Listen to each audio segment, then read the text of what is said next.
Сәлем, менің құрметті оқырмандарым, каналыма қош келдіңіздер. Маған тіркеліп әңгімені соңына дейін тыңдап, өз пікірлеріңізді жаза кетіңіз. Алда қызықты әңгімелер көп болады. Біз Асан екеуміздің жүргенімізге 3 айдай уақыт болған еді. Мен онымен құрбымның туған күнінде таныстым. Сымбатты жігіт. Қайта-қайта қарап қояды. Туған күн аяқталған соң Асан бізді шығарып салмаққа ниеттеніп еді. Бірақ ағам өзі алып кететінін айтты. Ағам охранада істейтін. Сол күн оның демалысымен сәйкес келіп, кештен кейін мені алып кетті. Асанды іштей ұнатушылық болғанмен, ашық әңгімеге түсіп менімен таныса қоймаған еді. Туған күнге әдемі болып, ерекше дайындықпен келгенім тағы бар. Үйге келген соң ол менің ойымнан шықпай қойды.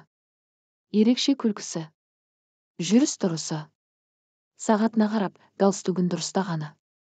Ең естен кетпейтіні, кірпіктерінің астынан ұрлана қарағаны. Жастықты құшақтаған күйі тәтті ұйқыға қиялыммен бірге батып кете бардым.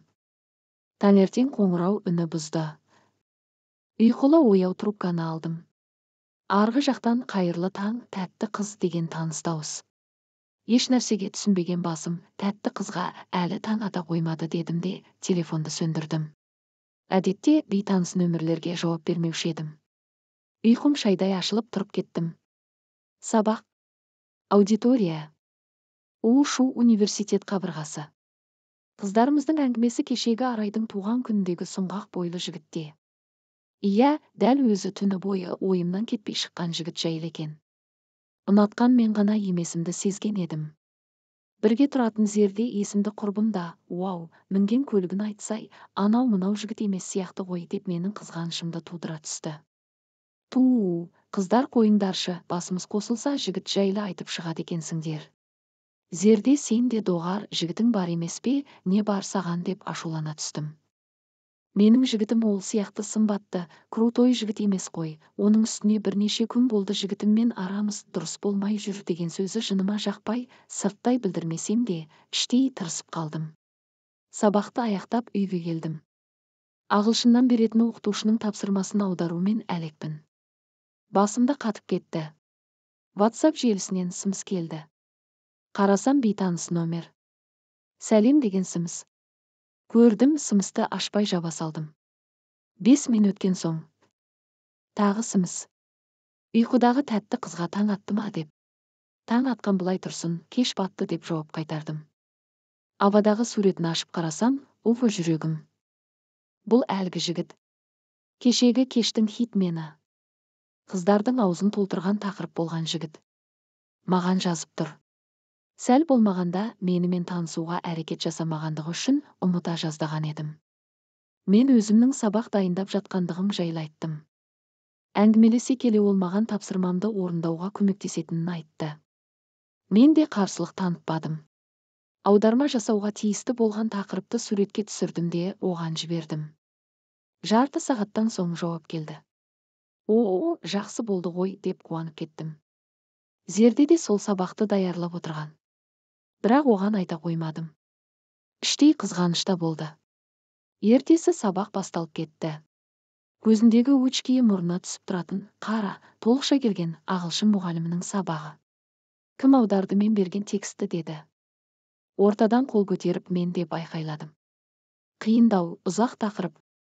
Басқа пәндерден озат болсам да, English сабағынан үздіктердің қатарынан бой көрсете бермейтінімді группаластарым білетін.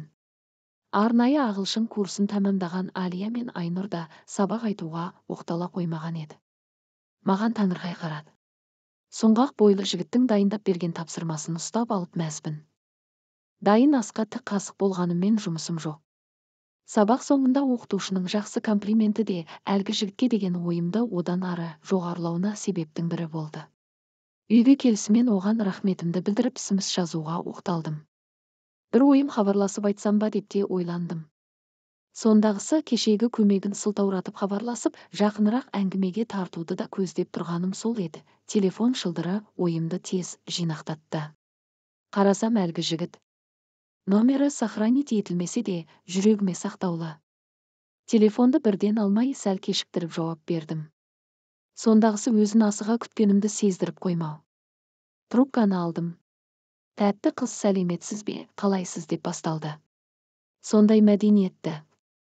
Бүгінгі күнімнің қалай өткенін, өзім жайлы айтып беруімді, оқу орным, ауылым жайлы бәрін сұрап алды. Соңында мен ұятта болса сұрайын деп едім.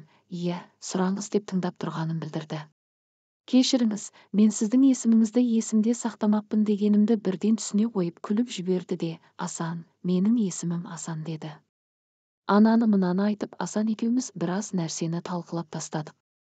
Көп ойымыз бірге шығып жатты.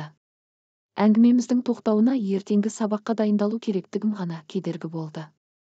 Оған қайырлы түн тілеп трубканы қойдым. Таңертесі сабақ басталып кетті.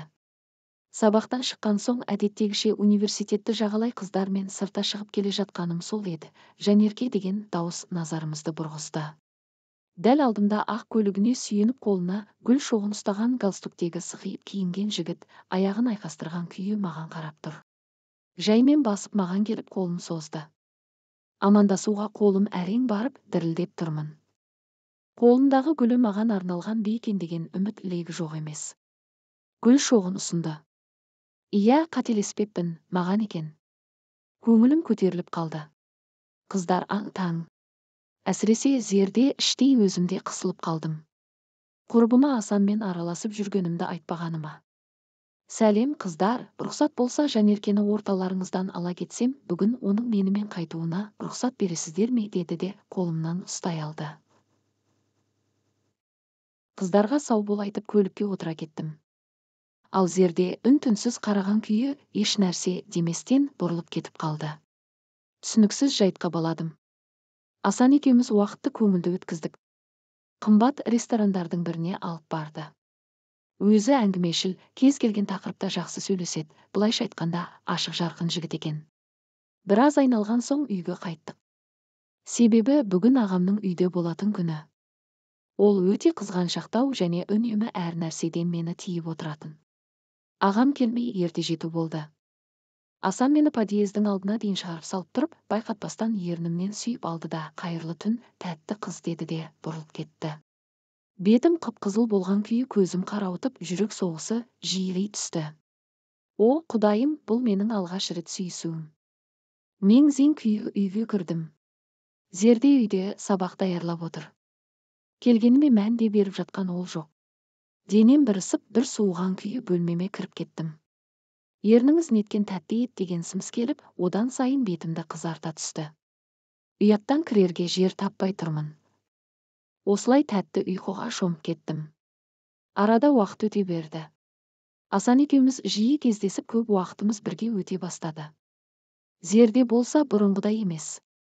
Себебін сұрап ем, аузын ашып ештеңе дей қоймады.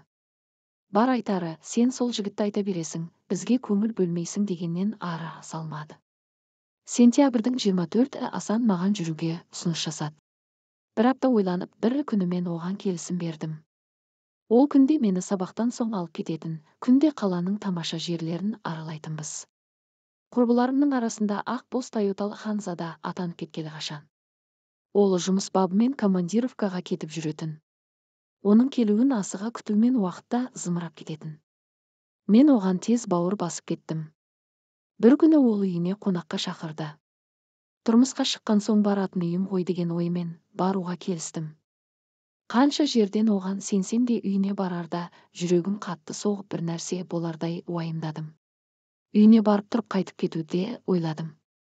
Ол сенің жігітің ғой, кішкентай қызға ұқсамаш деп өзімді қайрап қоям. Ол үйге кірісімен шай қоя бастады. Сондай жайлы, өте әдемі екен үй. Жігіт болса да ұқыпты, жинақы тұрады. Кино көріп біраз ары-бері әңгіме айтылды. Ұйқысы келіп жатуға ыңғайландық. Ол менің өзінің қасында жатуымды сұрады. Ыңғайсыздансам да қиылып болмады. Үн-түнсіз жайғастық. Свет сөнген соң оның құшақтағанның өзінен үрейлене бастадым. Басы жастыққа тиісімен қалың ұйқыға кетті. Ал мен болсам таң атқанша ұйықтамай, бір нәрсе болып қалардай мазам қашып жаттым. Осындайда таңда атпай кетеді. Таңертең оны ұйқыдан ояттым да университетке жол тарттық. Зердемен оқуда жолықтық. Оның көлігіне түскенімді көрген ол, түнімен қайда болғанымды сұрап қақтап қоймады. Оның үйінде болдық дедім. Ол аң-таңмен бір нәрсе бүлдіргендей үрей көзбен қарайды. Араларыңда не болды деген сыңаймен. Онымен бірге жаттың ба, оңаша бір үйге қалай қонып жүрсің деген секілді сауалдарды жаңбырдай боратты. Зерде қойшы, бәрі сен ойлағандай емес, ол ондай жігіт емес, әсірелемеші. Біз бар болғаны бір диванда ұйықтадық. Артық еш нәрсе емес дедім де аудиторияға кіріп кеттім. Біздің Асан екеуміздің жүргенімізге 2 айдан асты. Кәдімгідей үйренісіп қалыппын, күнде болмаса да күн ара жолығып тұрамыз. Бір күні ол мені қалайтынын айта бастады. Ашық айтпаса да астарлап жеткізетін. Мені сынап жатқан шығар деген оймен сөзін шынайы қабылдамай ойынға айналдыра салатымын. Ол мені құшақтап аймалай бастаса қашқақтап бетін қақпайлар беретімін. Кішкентай қыз ұқсамаш, бәрібір болатын нәрсе ғой, неге тартыншақтай бересің деген сөздері де ойландырып тастайтын. Бір күні ол өзінің жұмыс бабымен ұзақ уақытқа өзге қалаға барып келетінін айтып, бүгінше өзінің үйінде қалуын өтінеді.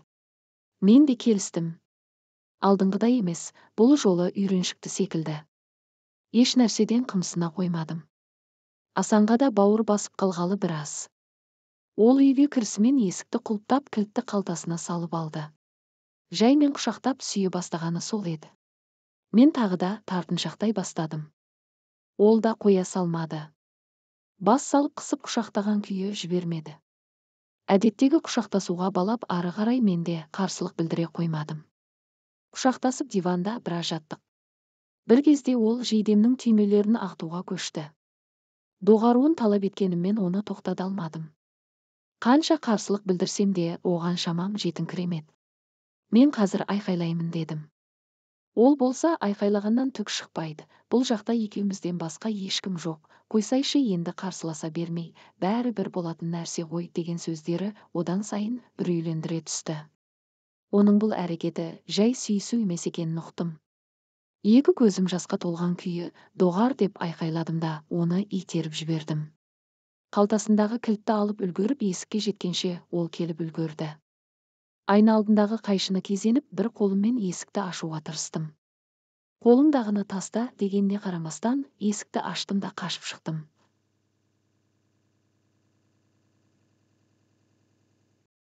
Ол да артымнан жүгірді. Жол жағалап жүгіріп келем, қырсыққанда такси де көзге ілінбейді.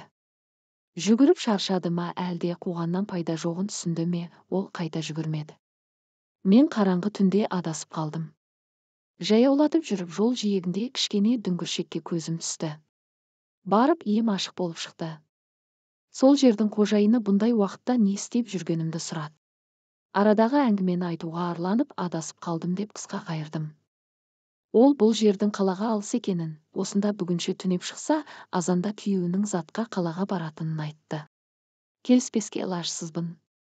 Таңда атыру қиынға соқты. Түні бойы жылап шықтым. Мен сүйген жанның, мен сенген адамымнан осынша қиянат көрем деп ойламадым. Ол мені зорламақшы болды. Есік ашылмағанда не болар еді? Өмір бойы бетіме таңба боларлық күйі жағылуына сәл қалған. Маған қалада қызымыз грантта оқиды. Үздік студент деп сеніп отырған ата-анамның бетіне қалай қарар едім. Мен үшін күндіз түні қалаға келіп жұмыс істеп жүрген ағама не деймін? Артымнан ерген сіңілім де бой жетіп келеді. Әпке, өскенде сіз секілді боламын деген сөздеріне, бала көңіліне қиянат жасауға менің қалай ғана дәтім барады. Иә, бұл менің тағдырым. Адам қанша жерден сүйсе де сенімді қатты артудың қажет еместігін кеш те болса ұғындым. Көп қыздар нәпсісіне еріп беріп тырнағын тістеп қалады. Ақ некеден аттамайынша атана үмітіне қыл түсірмей сенімін сейілтпеу үшін қыз ертеңін ойлау керек. Менің басыма бұл нәрсе үлкен сабақ болды, ал Асанға келер болсақ бұл оқиғадан кейін із-түзсіз хабар алмадым. Зерде болса оны менімен қатар ұнатқанын, соңында жігіт үшін құрбысына қызғаныш білдірмеуін түсінгенін ашып айтты. Содан бері қаншама жыл өтті. Бұл менің балғын кезімдегі өкінішім. Ал қазір тұрмыстамын. 3 әдемі балапандардың анасы, аяулы жармын. Жолдасым да алыс адам емес. Әкемнің жан досы болған кісінің баласы. Мені бірден сырға салып әкеткен. Тойымызда дүркіреп өткен болатын. Қазір бақыттымын. нәпсінің жетегіне еріп қателікке бой бергенде мен осындай бақытты жанұя құра алар ма едім? Қазіргі жас қыздар да сезімнің жетегінде кетпей ойланса, менің өмірімнен сабақ алса екен.